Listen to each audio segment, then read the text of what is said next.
Добро вечер.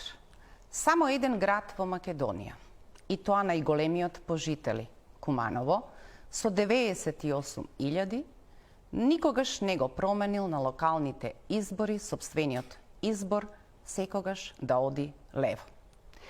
Целиот плурален период на Македонија во 7 изборни циклуси, Куманово променило 4 градоначалници. Во тие 7 изборни циклуси кои им припаѓаат на социјалдемократите го вбројувам и последниот во кој Максим Димитриевски победува како независен кандидат. Но сепак тој е од семејството на социјалдемократите. Во таква разврска централата на социјалдемократите во Скопје никогаш не посветила доволно почит и внимание кон таа организација која што им испорачувала резултат кој што не успеале да го видат во ниту една друга општина во Македонија. Секогаш било тензично со градоначалниците. Претходниот го исклучува од партијата, овој последниот ја напушти партијата. Можеби ја напушти во период кога социјалдемократите очајнички бараат да ги здружат силите за да можат да се справат со ВМРО-ДПМН на овие парламентарни избори. Максим Димитриевски има друг план. Основиваше политичка партија која што се вика Знам. Што знаат, што има да ни кажат, кои се имињата и што очекуваат на овие избори за да не бидат прогласени како понтонски мост за победата на ВМРО-ДПМН или само слепост во која Максим Димитриевски е подготвен да и се освети на својата довчерашна политичка фамилија, обидувајќи се да избори резултат кој што може да го факторизира во составувањето на следната влада по изборите следната година. Мој гостин вечерва на Бин е председателот на Знам Максим Димитриевски. Добро вечер. Добро вечер и на вас. Поздрав до гледачите на телевизија Телма. Ке оставиме за крај по нешто на Кумановски да кажеме. Може и у самиот старт да ги поздравиме сите кумановчани. И не ја напуштив партијата, туку ми избрка и до ден денеска нема статутарна одлука, но како и да е, продолжувам не да се осветам, туку да ги реализирам политиките кои што со мојот тим ги креирав на локално, а сега и на централно ниво. Еве, ќе направиме прва пауза за реклами, па ќе се обидеме околу се да поразговараме како стигнавте до политички субјект и дали тоа ќе биде навистина протолкувано на начин на кој што многумина велат. Можно ли никогаш да не бидат научени лекциите и Максим Димитриевски да ја повтори епизодата од 2006 на СДСМ со таа поделба на НСДП и СДСМ која што всушност му возможи на ВМРО-ДПМН да се остави влада. Пауза за реклами. A1 Combo. Геймајте на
Почнуваме.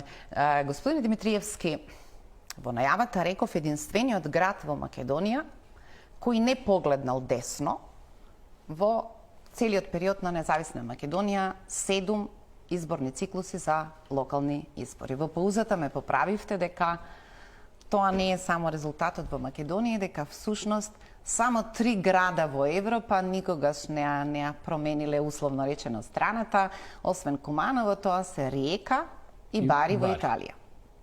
Така. Го делите ли истиот впечаток од делум на информациите во сите овие години што ги имаме, дека Централата на социјалдемократите никогаш не им возврати адекватно на таа организација која упорно испорачуваше резултат во тоа исто Куманово? Постојано беа некакви конфликти, постојано најсилната организација е во проблем како да се разбере со централата и на крајот тие искричења завршуваа и со директни конфликти со градоначалниците, со претходниот ЦИЦ кој дури го исклучува од партија и вас кои што собиравте подписи, но сепак до последен момент чекавте на претходните избори СДСМ да ве кандидира, додека не свативте дека од тоа нема ништо. Немаше калкулација околу кандидатурата, имаше апсолутно идеолошки разлики. Многу пати имам говорено и вечерва на Кусо ќе повторам првично. Паралелата 23-та и 2006-та не соодействуваат една со друга. 2006 година тогашното раководство на СДСМ потајно посакуваше да ги изгуби изборите и создаваше преседани, се случи на СДП, се случи тоа што се случи. На последните локални избори и претходно што се случуваше во однос на мојот однос со раководството на партијата, не со социјалдемократите, бидејќи јас порасна во таа политичка партија од своји 18 години, а за неполни неколку дена ќе полнам 48, значи повеќе од 27-8 години. Делував тамо како активист и одев чекор по чекор, потекнувам од работничко семејство и тешко е да се позиционирате во такви услови, бидејќи се создадоа норми не само во оваа политичка партија, во сите во државата. Поради недостаток на демократија, сите одеа по принципот, значи ќе заминат родителите, ќе дојдат нивните деца на позиција, веројатно претпоставувам дека во иднина тоа ќе се случува и со нивните внуци. Имаме денеска такви примери многу во Македонија. Но како и да е, јас со моите неистомисленици во партијата се соочив во моменти кога тие беа најсилни и од позиција на локална и од позиција на централна власт. Поседува апсолутна локална власт. И до ден денеска се уште се партиципиент во влада која што е менаџирана од страна на Дуја, едноставно тие само ги спроведуваат политиките кои што господинот Ахмети и луѓето околу него ќе ги креираат и ќе ги замислат кога доаѓаат во криза. Се јавуваат на црвен телефон и бараат совет. Простете, и жално е... дури на некакво символичко ниво, ако ја земеме како најстрашна сликата во собранието на крвавиот четврток, единствените крвави глави, освен на Зоран Заев, се на двајцата кумановчани зад него, Оливер Спасовски и Максим Димитриевски. Дури и крвта е погазена подоцна во некакви политики кои почнува да ги спроведува Заев и ако можеме да лоцираме, конфликтот отпочнува помеѓу вас и Заев во суштина. Еве, ако дури сакате да речете околу некакви идеолошки прашања, околу некакви позиции, како да се постави СДСМ, и одеднаш доаѓа на челното место кумановчанец Ковачевски. Многумина беа уверени дека првата задача на Ковачевски би требала да биде, ако е веќе и тој кумановчанец, некако да ги изменаџира тие релации и да не дојдат до ваква ситуација во која сега на анкетите ќе проверуваат. Не е најважно можеби да видиме како стоиме во скорот наспроти ВМРО ДПМНЕ, да видиме што Максим извлекува од кај нас. Зошто не се случи таа можност? Некаде давате интервју и велите јас сум во коректни релации, комуницирам со Ковачевски, па додавате исто колку и што комуницирам со Мицковски. Но кој всушност не сакаше да направи чекор, некако да се затворат тие релации и да пронајдете некаков заеднички јазик или некаков формат кој што ќе овозможи, ако ништо друго барем, коалиција на овие избори? Несогласувањата влечат своји корени. Првично може би беа манифестирани кога се работеше за средствата и распределбата на средствата од Фондот за иновации. кај што првично на внатрешни дебати дебатирава, потоа излегов и јавно го искритикував тоа, имаше големо незадоволство. Корона кризата веќе дојде до одредена кулминација, се случуваше тоа што се случуваше и интервјуто за БГНС, кај што не можам да прифатам дека некој бил администратор, а не окупатор. Ако се тие администратори, тогаш нашите партизани всушност излегуваат дека биле терористи.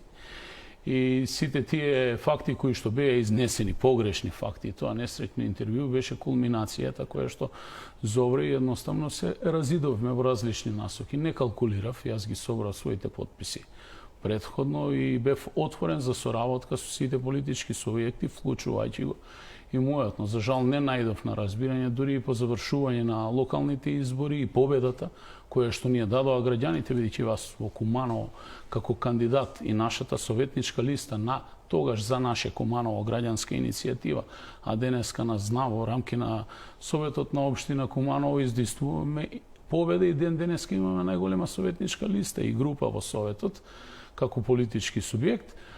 Всушност пруживме рака на сите да ја надминеме политиката, сите да влезат во коалицијата. Бевме веднаш одбиени дека не сакаат со квази социјалдемократи да соработуваат и сето тоа се случи. Денеска сме тука. Ние како политички субјект креираме нови политики, имаме намера тоа што го работиме и го работиме во Куманово да го сработиме и на централно ниво. А што се работи во Куманово? Од една банкротирана и тотално уништена финансиски општина ја стабилизираме, денеска сме своји на своето, реализираме сериозни проекти и веќе влегуваме во процес на инвестиции, на сериозни капитални инвестиции како спортска сала и други објекти, Соколанскиот парк, Соколанската сала, која што сите ја споменуваа дека ќе ја реконструираат, но генерално идеолошката матрица е сериозно разнишана, дури и искривена во политичкиот субјект кај што јас пораснав. Денеска ние таму не зборуваме за идеологија, не зборуваме ниту за Илинден, а уште помалку за Асном, а јас верував во тие идеали и тогаш, верувам и сега и така ќе продолжам да делувам заедно со целиот мој тим и со моите истомисленици. Кога основна препорака треба да биде резултатот кој што е направен во општината, да, Куманово беше една од најзадолжените со, мислам, повеќе од 12 милиони евра. Сега касата кажува нешто друго и обидот како да се испланираат некакви активности кои што на градот ќе му вратат некаков нов живот, ќе му дадат шанса да се вратат назад некакви знаменитости, дека од една од најубавите спортски сали долг период оставена, вие сега ќе ја реконструирате. Меѓутоа, сем тоа заедно потсетува, простете на некој начин, на грешката со која гледавме кон Заев. И разликата дека, кога зборуваме за централна власт, недоволна препорака може да биде, знаете, за него важеше правилото. Одличен градоначалник, одлично менаџира, дојде во Скопје и се обиде да продолжи да менаџира како градоначалник и тоа беше првиот веројатно сериозен проблем. Ке ве прашуваат сигурно се поинтензивно до изборите, што е всушност идеолошкото јадро, што е пораката, што е повеќе од тоа што ни го соопштивте на 9 октомври при промоцијата на Знам, кој всушност се реферира како да сте изгуглале што е модерно во околности во какви што е Македонија, да соопштите некакви пораки. Сакаме одржлива, самоодржлива економија, сакаме правда, сакаме независна судска власт. Тоа ќе го најдеме во програмите на сите. Што чувствувате дека сега во овој период може да биде замката во вистинското препознавање кои сте всушност вие? Првично ние не ја промовиравме се уште нашата програма, ние ги представивме само основните начела кон кои што ќе стремиме и ќе работиме. Транспарентност, сочетност и одговорност ќе бидат трите начела по кои што ќе се работи во рамките на новиот политички субјект. И сите ќе го стават тоа во програмите? Да, но ние тоа го имплементираме веќе во Куманово и се разликуваме од останатите. Останатите зборуваат, а ние тоа го правиме на дело. Инаку видите, менаџирањето со една општина е како менаџирање со еден голем стопански субјект. Менаџирањето со државата е исто така менаџирање со голем број на општини и голем број на стопански субјекти или еден концер. Она што е најбитно е државата првенствено да се стабилизира. Еднаш за секогаш да излезе еден човек кој што ќе каже јасно и гласно државата должи толку. Избушени сме на толку места, имаме толку обврски, имаме толку судски спорови, фонд за пензиско и здравствено осигурување ние во ваква состојба. За пензионерите имаме уште толку пари за да обезбедиме пензии. Во континуитет гледаме како буџетот се покачува, капиталните инвестиции ги нема во државата. Нешто што во минатото се постигнувало со 2 милиарди, денеска не може да се постигне ниту со 5,5, а расте расходите на расходната страна, што значи излегуваат парите негде. Каде завршуваат? Тоа го потврдува Европскиот извештај. Екстремно ниво на корупција, организиран криминал, и тоа мора да се спречи, бидејќи ќе пукнеме, ние сме еден празен балон. Кој тоа да го направи? Мора да се одважи одредена група на луѓе која што ќе си го посвети личниот ангажман во следните 4 плюс 4 8 години, каде што ќе ја стабилизира состојбата, но меѓувреме ќе изнајде начин како да создава нови добра за државата, да го поткрепне GDP-то и да создаде одржлив развој во државата. При тоа, внимавајќи на основните начела. Првенствено, безбедноста, сигурноста, тоа е фактор број 1 во една држава. Тие кои што највеќе создаваа во државата, денеска се пензионери, а своевремено создаваа со лопата и крампа, денеска гледат како со багер се руши се поред што го создаваа тие. Денеска се на работна екзистенција. Пензионерите мора да им обезбедите здравство за сите, за секој поединец. Дополнително одиме на владење на правото, значи мора да има правда за сите. Не може да се менуваат законите со европско знаменце, каде што ќе излезете во парламент, ќе се ставите европско знаменце, ќе ги намалите казните, ќе си правите само амнестија. Амнестија на тие кои што биле во минатото со реобновување на случаите и амнестија за тие кои што ќе дојдат во иднина. А обичниот граѓанин ќе одговара и уште многу други програми кои што ќе бидат од страна на нашиот политички субјект и јавно презентирани во рамките на првиот конгрес кој што ќе го одржиме некаде најдоцна до јануари, почеток на февруари месец следната година. Да ја вратиме земјата на вистинскиот пат, им се обраќате вие на 9 октомври на присутните кои што се дојдени со намера да поддржат иницијативата од граѓанско здружение на 10 здруженија, знам, да прерасне во партија. Да ја вратиме земјата на вистинскиот пат не ми изгледа најточниот предизвик. Јас ќе ви кажам. Бидејќи немам дилема дека патот е добар, нашиот проблем е што правиме одејќи по патот. Македонија не е, Оливера, на вистинскиот пат. Основните вредности на Македонија се илинден и јасно.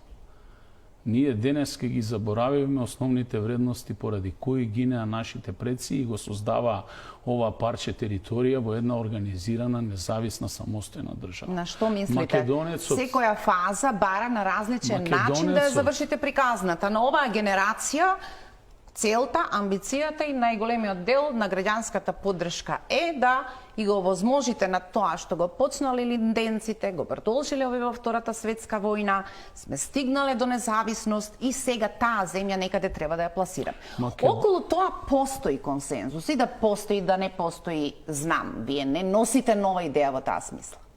Што од вашето искуство после онаков обид да се изфрлат толку фекалии, за да можеме од заробена држава да исчекориме напред. Некаде сме се среќавали на тие улици во шарената револуција.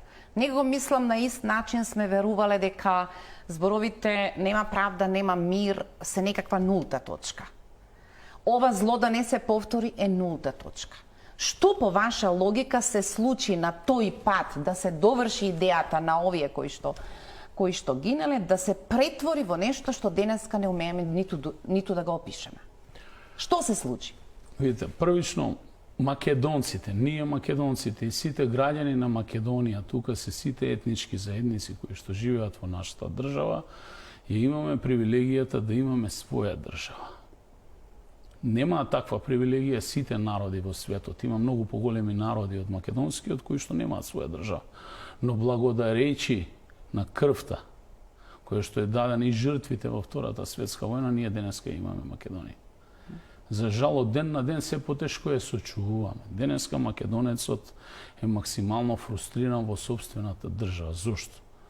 Ако си член на политичка партија, особено на една од партиципентите во власта, а тоа е ДУИ, ти си секогаш привилегиран, законот за тебе не важи. Кој да одговарал во државата, без разлика од која и политичка партија да е, можете да го најдете во одредена состојба на издржување на санкција, но не можете да најдете член на ДУИ. Зошто е тоа така? Затоа што се играат пинг-понг и со ВМРО и со СДСМ во континуитет. Но да се вратам на суштината и идеологијата за нема едно општество за сите и нема правда, нема мир. Јас силно верувам во тој концепт. И јас денеска верувам дека можеме да имаме такво општество. Видете, го спомнате 27 април, утре да се случи во тие околности со такво размислување, исто би постапил. Ве напаѓаат, се браните, тоа што подоцна се случи, сватив сушност дека се калкулира со сето тоа. Тие кои што беа најодговорните не одговараа, беа амнестирани затоа што кренаа рака, а останатите завршија во затвор кои што учествуваа во толпа. Но како и да е, јас верувам во едно општество за сите, кое што истите од позиција на власт го трансформираа во едно општество за нив самите и нивните семејства. Јас верувам во изборот за Талат Џафери дека ќе биде добар председател на собрание, но да води квалитетни седници и да дава еднакви права и можности на сите актери во собранието, а не при тоа да брка начин и да бара форми како тоа ќе си го вработи или само вработи некој од своите членови на семејството во највисоките судски инстанции во државата. Ако во минатото влегоа 2001 година со пушка во собрание, станаа составен дел на законодавната власт. Дополнително, преку таа законодавна се инсталираа во извршната власт. Денеска гледаме како грабаат и ја запоседнуваат и независната судска власт. Обвинителството и сите институции, значи Македонија, се трансформира во една форма не само на заробена, туку на приватна држава на поединци, кои што од своите партиски седишта, заедно со нивните конгломерати, управуваат со неа. За тоа ќе се бориме, тоа сакаме да го промениме. Да, знам, и во примерите кои ги кажувате, дури вклучително кога ве прашуваат што е на масата, што преферира тие кои за сето тоа премногу рано, одговори кои има точка нема, отворени сме за сите, освен ДУИ. Простите, ми изгледа дека денеска е тоа најлесната работа, закачи му се што сакаш на ДУИ, како во оваа влада да нема партнери, и тоа со поголем број на пратеници, кои би требало да го прават вистинскиот баланс, како овие да влегуваат единствени во куќата и си позајмуваат тоа што сакаат. Повторно ве враќам на приказната. Што тоа фалираше во СДСМ? Што се случи во СДСМ за денеска ние да зборуваме на ваков начин? Се изгуби државотворност. Тој политички субјект, членовите, јас, сите ние, бевме составен дел на една државотворна партија која што создаваше и градеше држава. Дали вас во таа државотворна партија би било доволно да ве третираат како Максим Димитриевски, тој е нашиот клучен теренски играч. И сега сме во нова ситуација во која Максим Димитриевски ќе треба да го гледаме после се што се случи со социјалдемократите како човек кој што сега ќе треба да консолидира некаков идеолошки портрет на новата приказна, знам па каде е центар, дали е центар 50 од десно, 50 од лево и тука кога ќе избалансираме, тоа ние сме центристичка партија. Што се случи во таа хиерархија на партијата која едва и се провлече низ иглени уши 2017 година и покрај тоа што ВМРО победи со 2 пратеници разлика, да направи влада, да го потцени искушението и одговорноста дека тоа е мандат кој мора да го одработи со сите нишани, за да не се најде во ситуација во која што сега се наоѓа. Вашиот опис е дека партијата станала акционерско друштво. Кој ги има клучните акции?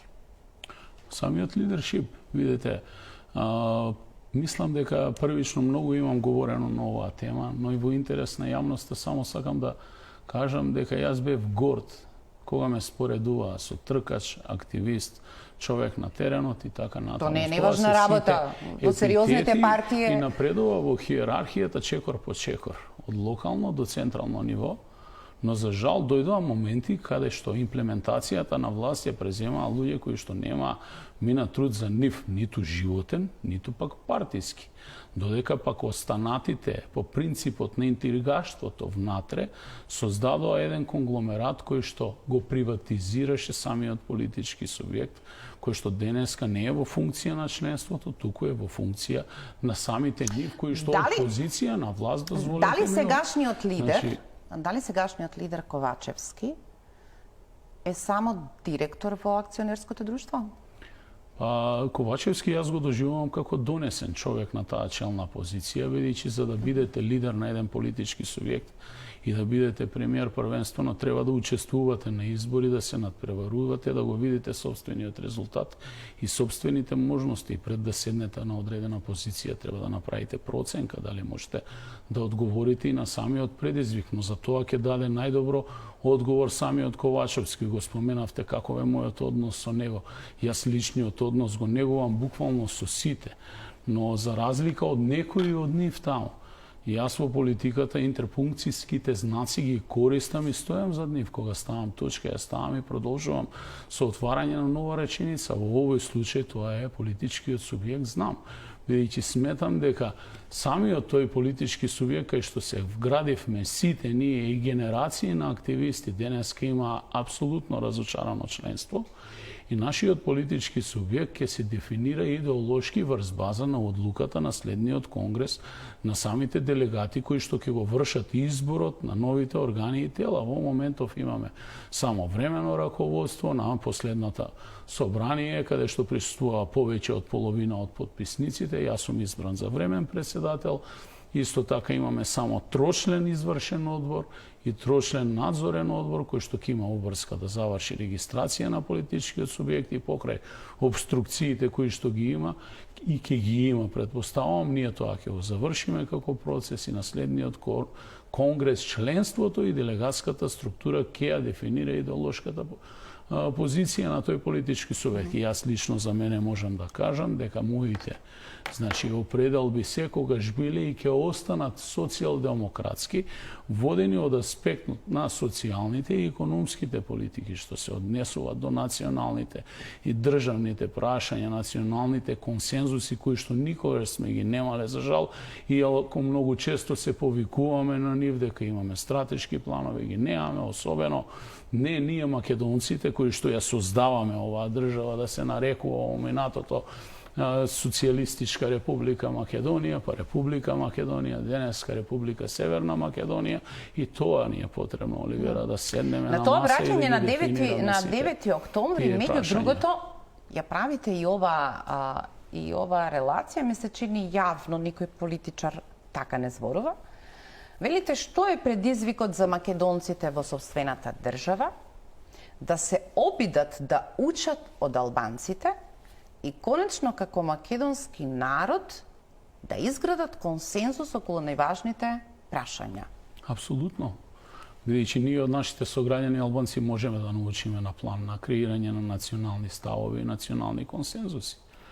Но за разлика од нив ние немаме резервни држави. Тие си имаат една Албанија, ќе видите на 1 или 2 години премиерот на Албанија ќе ги повика сите на консултација, ќе разговараат и на тој начин всушност се прави индиректно мешање во внатрешните работи на една суверена држава, како што е Македонија без присуство на нашиот амбасадор на тие состаноци, но од друга страна не се најде политички лидери во државата кои што ќе седнат на маса, наместо да разговараат како да се реши проблемот, во одреден момент на политичка криза да разговараат за креирање на македонски национален консензус, кој што ќе се дефинира и дополнително кој да дојде подоцна на власт да не отстапува од таквите ставови. Затоа ние денеска сме во ваква состојба во разговорите и преговорите за нашето членство во Европската унија, каде што една Бугарија многу умешно го користи моментот во оваа форма, преку форма на вето, да реши едно билатерално прашање, кое што е еднострано наметнато од нивна страна, а ние немаме изградено стратегии, затоа ќе видите едно разногласие на политичкиот пазар во Македонија по однос на самото прашање кое што е наметнато. Европската унија секогаш го штити членот на Унија. Ќе споруваме за Европскиот извештај само кратко. Ова што се случи во Сопот, едно што се уште не знаеме дали тоа е приватен имот, вие тврдите дека така нареченото спомено бележје музејска постановка што да е прво нема врска со најавите дека е во чест на 60 загинати во Втората светска војна, според иконографијата што внатре се случува.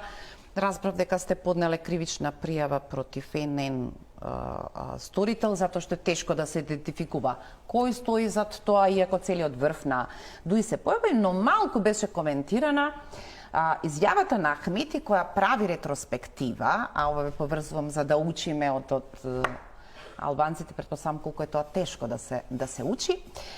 Тој таму си дозволи да каже дека нашата намера беше границите на Албанија. А потоа во ОД ја променивме стратегијата и наместо да бидеме фанатици, решивме да станеме прагматични. Значи, ова што е денеска унитарна Македонија на некој начин, според тврдењето на Ахмети, е само последица на прагматичноста во конфликтот, во кој како безмалку во последен момент да се одлучиле дека нема да тргнеме кон поместување на граници, туку ќе се обидеме да дефинираме друг концепт. Мислите дека таквите провокации, без оглед колку себе си се нарекуваат проевропски фронт со сосема други цели сега, ќе се зголемуваат се повеќе и повеќе како се доближуваат изборите, бидејќи таа карта очигледно не е карта од која треба да се откажете ако знаете да изведете? Па ние во континуитет веќе 20 години сме сведоци во државата каде што моноетничките политички субјекти всушност работат на една долгорочна агенда за трансформација на Македонија од прост тип на држава во сложен тип на уредување на држава, и тоа се вика федерација и конфедерација. Во моментов сме просто, ние сме република, не сме монархија, но како и да е, разногласието по однос на овој случај во Сопот беше големо. Првично господинот Ахмети даде една изјава која што беше екстремно националистичка, дури во моменти и шовинистичка, кај што има елементи на кривични дела за уривање на уставниот поредок. Никој ништо не презема од страна на власта. Таа е власта која што треба да действува во такви моменти, го премолча, тоа некако го маргинализира.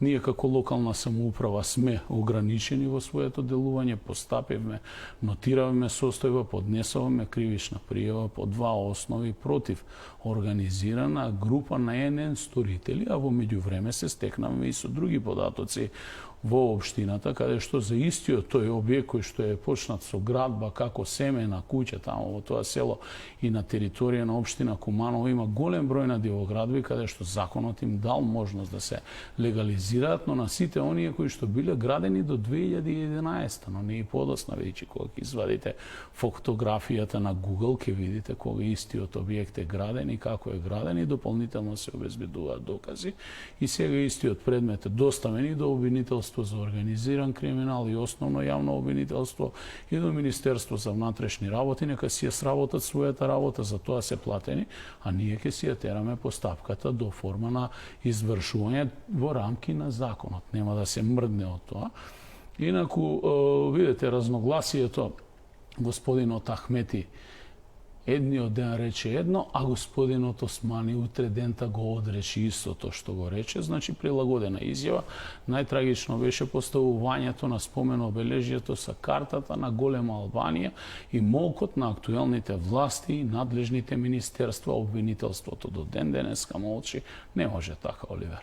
Доколку јас бев на позиција дали во обвинителство или Министерство за внатрешни работи, тамо ќе имаше полицајци, ќе имаше буквално постапување согласно законот и ќе биде уапсени сите тие кои што работеа спротивно на законот и спротивно на уставот на нашата држава. При посетата на Албен Курти и исто така вење на знамето на голема Албанија, полицијата успеа да стигне да идентификува кој е.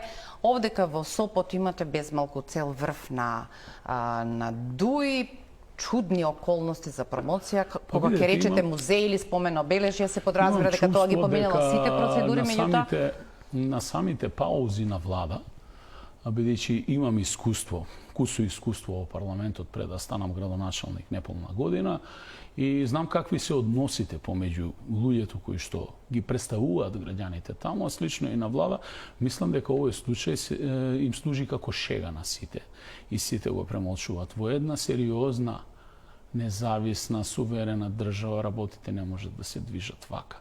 Ние по однос на етничките прашања ги затворивме сите теми 2001 година со подпишување на Охридскиот договор, кој што буквално е влезен и имплементиран во сите закони. Денеска имаме врска да постапуваме по законот. Сето ова, според мене, е само една форма како на еден национален пристап или со еден националистички начин да се приближиме до електоратот, бидејќи во меѓувреме бизнисот во владата им цвета на сите. Гледаме дека перфектно се снаоѓаат во делот на менаџирање на средствата, ги трошат државните пари, а конкретни резултати, капитални проекти нема. Видите што се случува со коридорот 8 и фамозниот коридор 8, кој што велат прво ќе избереме компанија, ќе донесеме закон, истата ќе си проектира, ќе најдеме фирма која што е специјализирана, барем така прочита во медиумите, за производство на долна облека, ќе биде надзор, ќе уплатиме аванс 160 милиони евра, дополнителни средства плюс, избираме фирма, коридор 8 треба да поврже Драч со Софија, поминува низ Македонија, одам на разговор во Тирана, случајно имам можност да разговарам со премиерот на Албанија, кој што е сериозен политичар и мисли сериозно на собствената држава.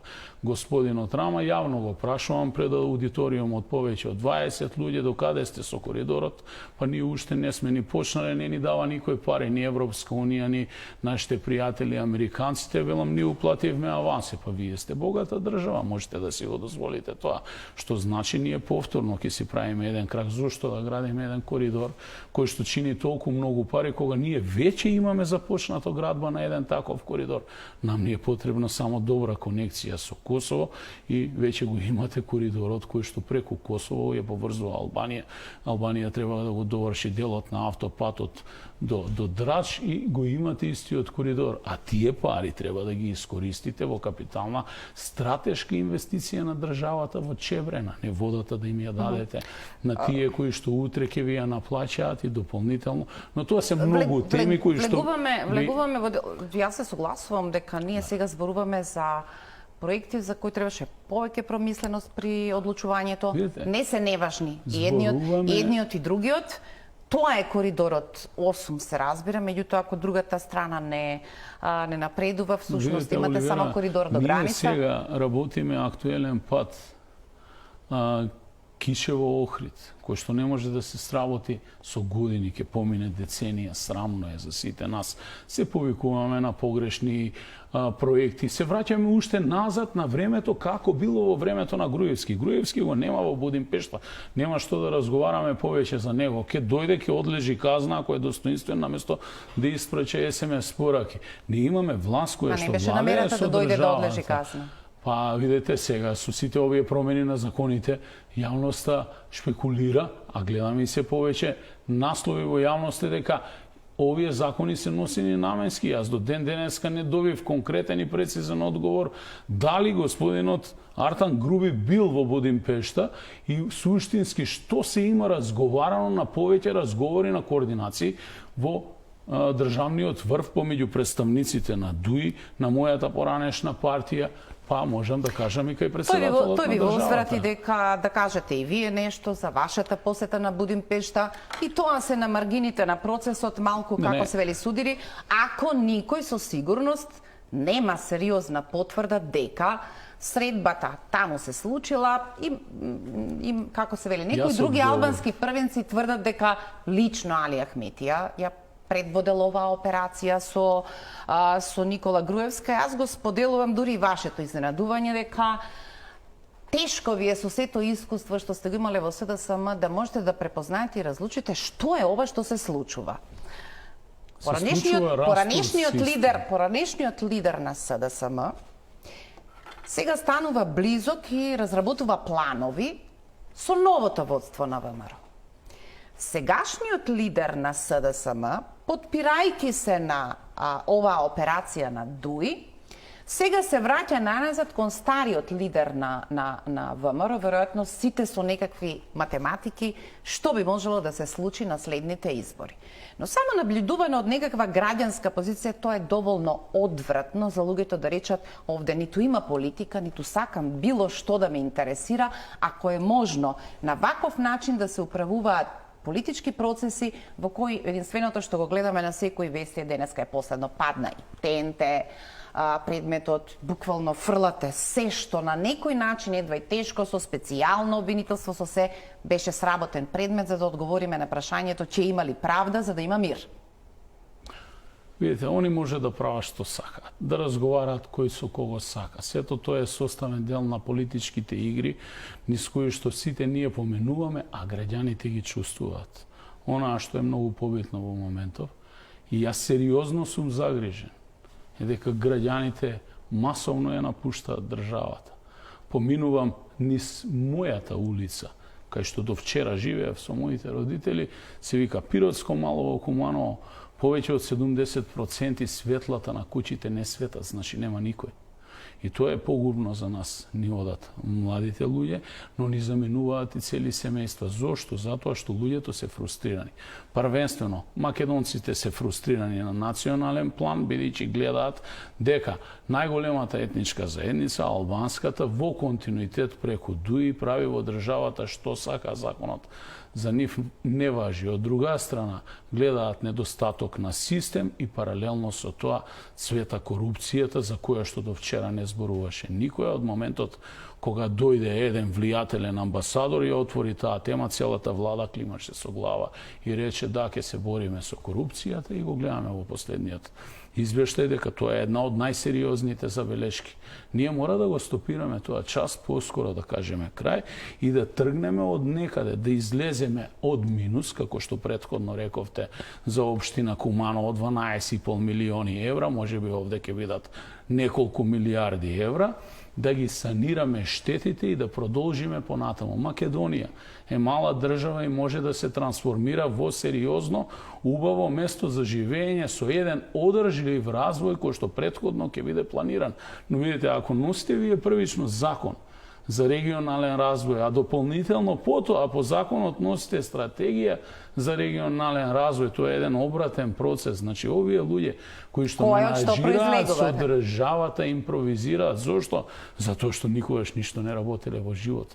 Вие земете им го CV-то и ќе видите дека една тула во животот немаат вграденот, немаат дополнителна вредност во нивното CV. Нам ни требаат умни, бели глави, за да ја стабилизираат состојбата. Ни треба авангардата во општеството. Ни треба интелектуалецот, не со диплома, човек со интегритет, а тоа се луѓе со карактери, со образ кои што ќе излезат, со собствени ставови, ќе се одважат во општеството и ќе се стават во функција на државата доколку сакаме да ја имаме. Во спротивно, ние ќе продолжиме да креираме една приватна држава во која што најголем дел од овие што претходно ги именувавте ќе ја поседуваат во одредени делови. Денеска бизнисот во Македонија е поден. Вие имате сериозни бизнисмени, компании македонски кои што се развиваат, но на нив политичарот им е партнер со еден подпис, не со влог во компанијата. Зошто? Бидејќи се бара по принципот на лојалност и послушност, клонетоста од страна на тој кој што вие го бирате. Тоа се погрешни вредности и всушност корупцијата која што денеска се случува во државата и во континуитет наназад години и години е најголем непријател на демократијата. Ние ќе се трансформираме во едно контролирано тоталитарно општество. Јас лично имам намера со моите истомисленици сериозно да продолжам да се борам на оваа поле. Сега. Кои се истомислениците? Еве го слушнавме описот. Треба да бидеме добар микс. Од младост која знае повеќе, која што го живее времето, од искусни бели глави кои знаат што сме поминале. И сега кога прашуваме добро кој гравитира околу овој баш политички проект, тешко е да наброиме и 3 имиња кои да речеме јавноста ги знае. Тоа не мора дури да биде така, но дали вашата стратегија е ќе се појавиме како потполно нови, не сакаме тоа да биде поврзано со имиња кои биле, излегувале, влегувале во политика, ќе бидеме сосема нови, меѓутоа ќе поставиме една состојба во која ќе биде многу јасно за што се залагаме. Дали тоа вашиот концепт, зошто не знаеме повеќе имиња? Па видете, во континуитет повторувам дека ние сме отворени за сите. Ние на вечерта на иницијативата поканивме некаде 200. Вие немате многу време да бидете отворени. Вие некако сега ќе треба веќе да се средувате и за избори. Движењето се создава од страна на граѓаните, не може Максим Димитриевски да го создаде. Значи, граѓаните се тие кои што ќе го креираат истиот. Јас како единка не можам ништо. Јас можам во делот на менаџирањето, во процесот до изборот на потполното раководство. Но еден показател, поканивме 200 луѓе на иницијативата. Се преполни салата, колку имаше внатре, исто така имаше и надвор. Јас бев охрабрен, дојдоа сериозни луѓе. Без разлика, можеби за вас или па за мене беа дел непознати, но истите се познати во средините каде што живеат, каде што работеле, девувале, имаше и пензионери, и студенти, и млади луѓе. И на крајот на краиштата, можеби не треба нештата да зависат од поединци. Можеби многу подобро е некој да ве праша кој е овој, отколку да ви каже и тој ли најде да го ставите, бидејќи такови, тоа и тоа во минатото го има направено. Но вратата кај нас е отворена за сите, освен за оние кои што се немаат со своето делување огрешено кон Македонија, кои се тие самите најдобро знаат. Не знам што значи тоа, да се огрешиш кон Македонија. Тоа значи да сте биле на одредена позиција и сите овие претходно работи кои што ги спомена беа лоши, всушност да сте правеле злоупотреба на позицијата која што сте ја имале, да се воделе кривични постапки и така натаму. Да се воделе кривични постапки против вас и така натаму. Не сакам да речам дека тоа е можеби повеќе да сте се како што граѓаните велат, да сте се огрешиле пред законот отколку пред Македонија. Тој тип на идентификација малку сега јавноста најдобро ги доживува поединците, но секоја индивидуа во таа сала е индивидуа која што служи за респект и почит, бидејќи се одважила и дошла тука, секој човек со карактер, со свој став.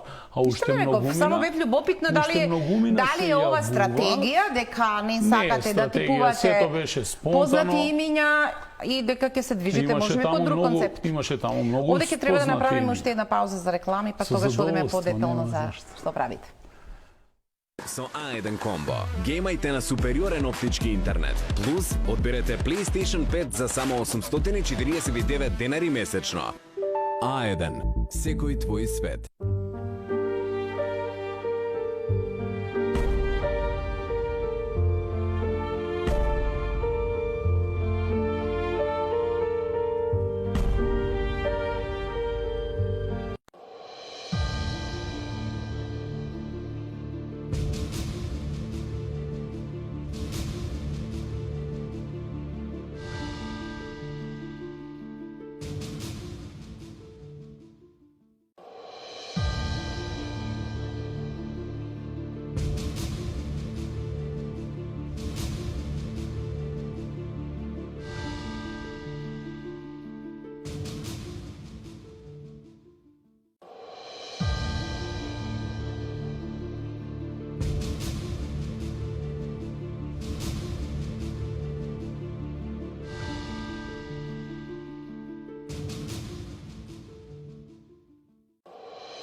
Господин Димитриевски, ако сакат да ве опишат што е тоа стожерното, што почнуваат да ве препознаваат дека може би било добро да видиме како ќе играат во големата политика за централна власт, тоа е темата над темите Бугарија, уставните промени, втората меѓувладина конференција и вие некако во вистински момент може би го вртите грбот на сопствената партија, проценувајќи дека се ова што го прават е надвор од разумното разбирање на потребното водење на државна политика и дека е потполно промашен концепт. Не сум видела подоцна никакви нијанси во вашето реферирање кон македонско-бугарскиот проблем. Следите ли интензивно? Дали да речеме нов некаков ветар, нов печаток ви остава поведението на новата бугарска влада, мислам ниту Габриел, ниту Денков, не кажале никаква изјава која оди кон нови провокации, или сметате дека бугарите веќе завршија работа во еден период кога барјакот го држаа Радев и Јотова и дека топката е сега кај нас дома, едноставно тие немаат ниту потреба било што да додаваат. Ние веќе интензивно дома се глодеме околу оваа тема и таа веројатно ќе остане и до изборите како некаква доминанта во определувањето на граѓаните. На оваа тема има многу говорено. Сметам дека бугарите си ја завршија својата работа. Си најдоа несоодветен преговарач, неспособен преговарач, си ги протуркаа сите проекти и ќе биде прилично тешко, но како и да е, нема откажување. Македонија го плати својот цех на непрофесионалната дипломатија која што во континуитет се уништува години и години наназад, кај што имавме случаи наместо професионална дипломатија партиски кадри кои што добиваа ангажмани во дипломатија, како што е случајот сега. Имате хирург, мислам дека е специјалист за дебело црево, кој што можеби многу повеќе е министер за надворешни работи на Косово отколку на Македонија во најсуштински проблем кога се решава едно за нас македонците исклучително битно национално прашање. Но од друга страна... Што направил Бујар Османи, што излегува од шините, што ги поставил неговиот претходник во мандат кој што го дефинирал Зоран Заев. Ова е надворешната политика, ова го правиме, тоа е договорот кој што е подпишан. Пред францускиот... Сакам да речам, прилично е лесно да го персонализираме, може би тој затоа што се вика Бујар Османи, недоволно... Истиот, тој се негираше самиот себе си, кога пред непол месец, мислам дека беше во изјава за Frankfurter Allgemeine Zeitung, рече дека ова не е за жал и единствената блокада која што може да се очекува од Бугарија, а претходно не убедуваше дека ова е последната блокада и со менување на уставот и решавање на овој проблем ќе ги надминеме сите проблеми, Македонија ќе ги почне преговорите, во меѓувреме разногласие од Европа. И не е различно и не е точно. Да ве подсетам, условот за втората меѓувладина конференција е да ги завршиме уставните промени. Ние можеме да ги подсетам и да ве вратам малку порано пред францускиот предлог. Немаме време околу... Еве на кратко, тогаш имавме португалски предлог кој што беше многу подобар од францускиот предлог за кој што европејците велат француски кога ќе прашам амбасадор, а францускиот амбасадор вели не, тоа е европски предлог, но како и да е, сите бегаат од тоа решение, ние го прифатиме. Мора да се изнајде решението, ќе се најде на релација Скопје-Софија. Тука ќе разговараме. Во Бугарија тргна да се создава нова политичка елита, но проблемот е што Бугарија ги има забетонирано своите ставови со декларацијата на нивното собрание. Пропустот е што ние немаме дефинирани своји ставови и власта или оние кои што се во власта имаат привилегија да ги имаат сите информации, а останатите не. Видете, ние потпишуваме меѓународен договор, дозволете ми, имате советник за надворешна политика, а не е објавен во јавноста. Значи, не е со бетон зацементирана декларацијата, да беше така, владата на Кирил Петков не ќе може да исчекори во договор кој што всушност скокна некои министерства, нели? Да. Свесно скокна затоа што политичките односи во Бугарија беа така концепирани.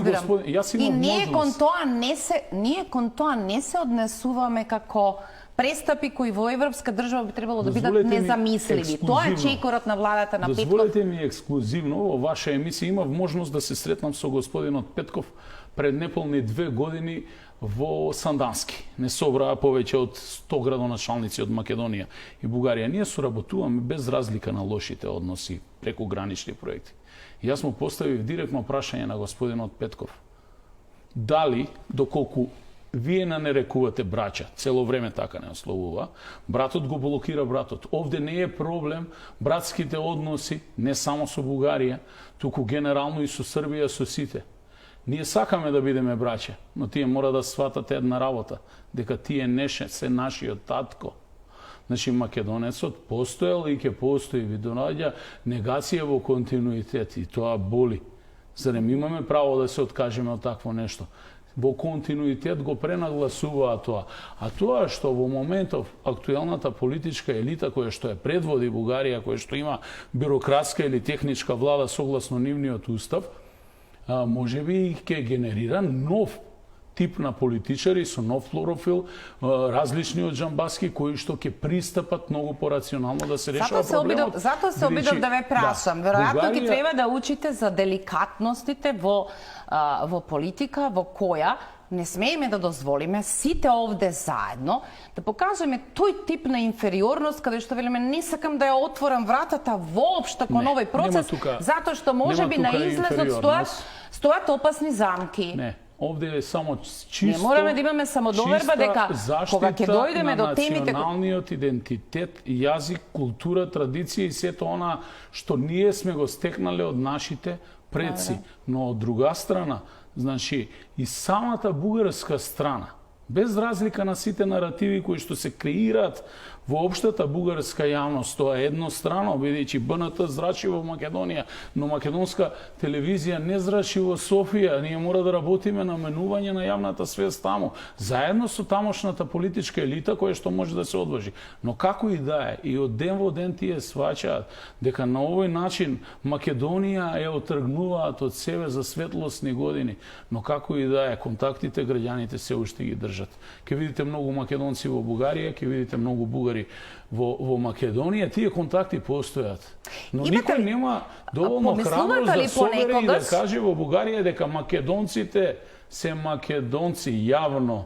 Особено во предизборниот период, македонското прашање се користи за печалење на ефтини политички поени и веќе создадоа таква форма на делување, каде што тоа го усовршија, па дури почнаа политичари од Бугарија да ни доаѓаат и да ни велат дека окрите најубавиот во Македонија, окрите најубавиот град, и притоа нашата држава молчи.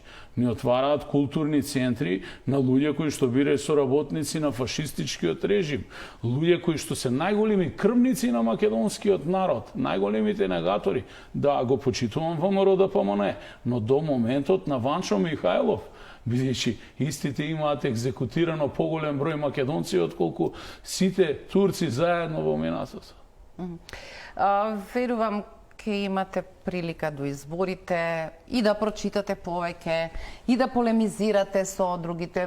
Прочитав некакви изјави дека кога ќе ги свртите истата паричка опозиција, дека всушност едните велат не во овој пратенички состав уставни промени, другите велат сега дека всушност зборуваат за исто, само се обидуваат да ја пресметаат штетата по себе за изборите, па едните би сакале тоа да го одложат за подоцна, другите сметаат дека тоа би било нивен изборен фаворит.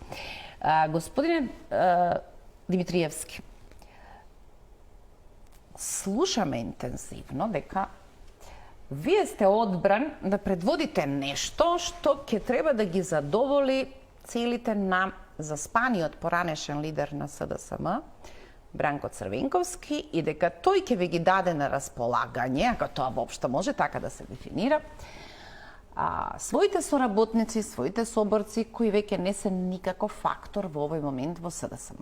Да бидам искрена, ништо од тоа не гледам на сцена, уште помалку верувам дека Црвенковски има потреба за такви проекти, но до изборите вие ќе бидете сигурно под притисок од безброј етикети на кои ќе треба да се даваат одговори. За главните прашања кои допрва ќе доаѓаат од како ќе се регистрирате, веројатно ќе биде дали ти е seедно шанса за СДСМ на власт или шанса за ВМРО на власт ако некаква ваша бројка стане одлучувачка. Дали сте сега на позицијата кога тој однос би требало да биде како овие што ги критикувате од ДУИ, seедно ние како избрале поголемиот дел од граѓаните, ние ќе ги процениме дали програмски се согласуваме. Всушност, стигнал ли Максим дотаму да му е нормално дека може да влезе во Белата палата и да крои со Мицковски некаков план? Сега дојдоа нашите 5 минути да видиме што можеме да договориме.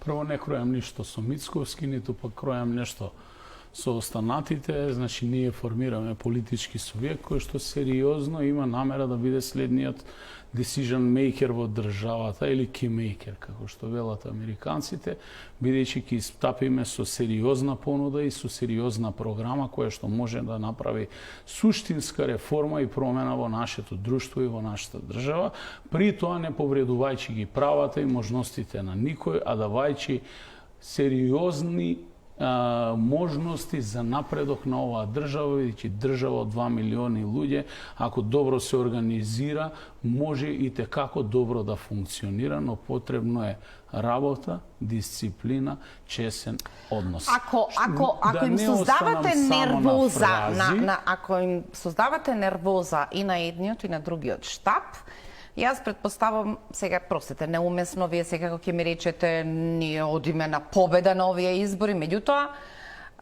големата белја настапува кога овие вакви регионални феномени вас се уште ве сметаат за таков и мислат дека ќе бидете клучниот човек кој што нема да овозможи било кој анкетар да предвиди втората изборна единица.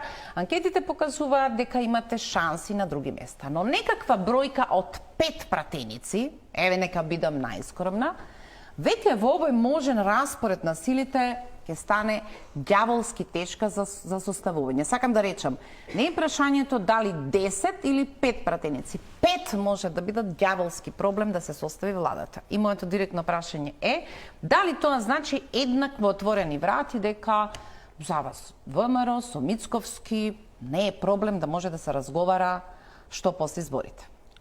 Видите, ние не се бориме за пратеници. Бројката воопшто не е битна. Ние се бориме да дојдеме во позиција да имплементираме проекти, идеи и власт. Како тоа ќе го направиме? Како во Куманово. Видите, во Куманово СДСМ изгуби, ВМРО не победи. Никој да ве викне во влада ако немате пратеници. На следните избори, значи во Македонија ќе се случи исто. СДСМ ќе изгуби, ВМРО нема да победи, а знам ќе излезе со сериозна победа и со сериозен резултат од тие избори и ќе ги диктира условите на следната влада. Во спротивно ќе делуваме како опозиција. Ние нема да отстапиме од нашите принципи кои што ќе ги афирмираме во јавноста во рамки на предизборната кампања и претходно во рамки на нашите програмски определби. Да се вратам на Црвенковски, бидејќи тука ми ја поставивте суштината околу бранковистите. Јас ви поставам на вас сега, ако ми дозволите, едно прашање. Шекеринска не е бранковист.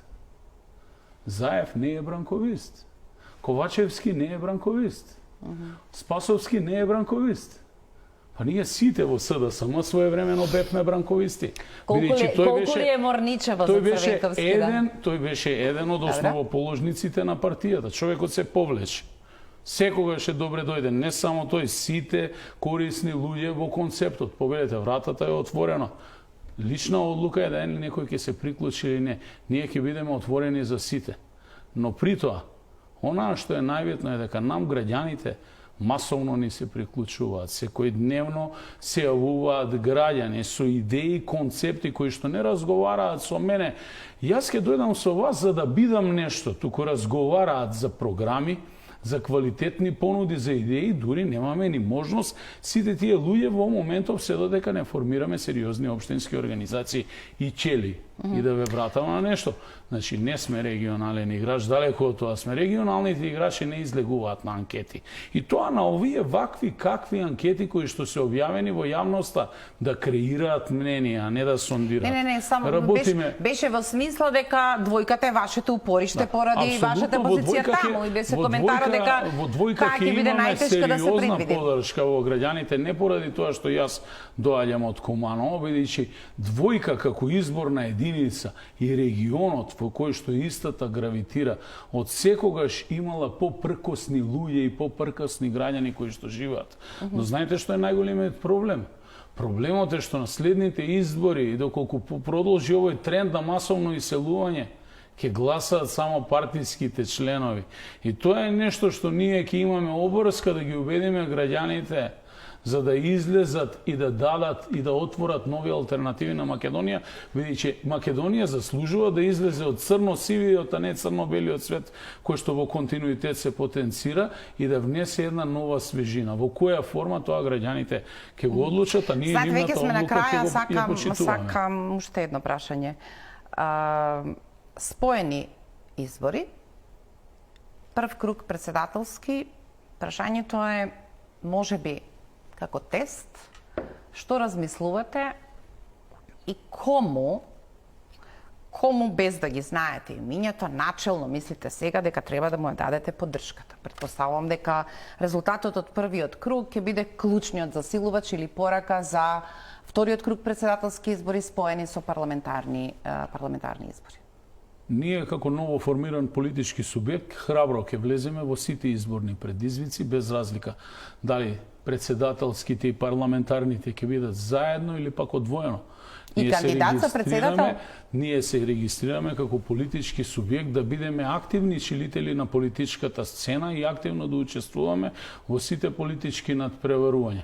Кандидатот е во одредени моменти многу помалку битен во однос на понудата што вие како политички субјект ќе го понудите, но како и да е, на крајот сепак најрелевантни ќе бидат сондажите, анализите, ќе имаме отворени повици да се јавуваат луѓе кои што со своји програми ќе аплицираат за можните кандидатури, бидејќи сето ова што е избрано во најтесното раководство не му гарантира на никој дека тој е некој си иден кандидат за пратеник, за министер, носител на друга функција и така натаму. Луѓето кои што на нас ни се вклучуваат преземаат одговорност и ние ќе се држиме само до тоа начело. Квалитетот и секој да добие можност во моментов и во континуитет наназад.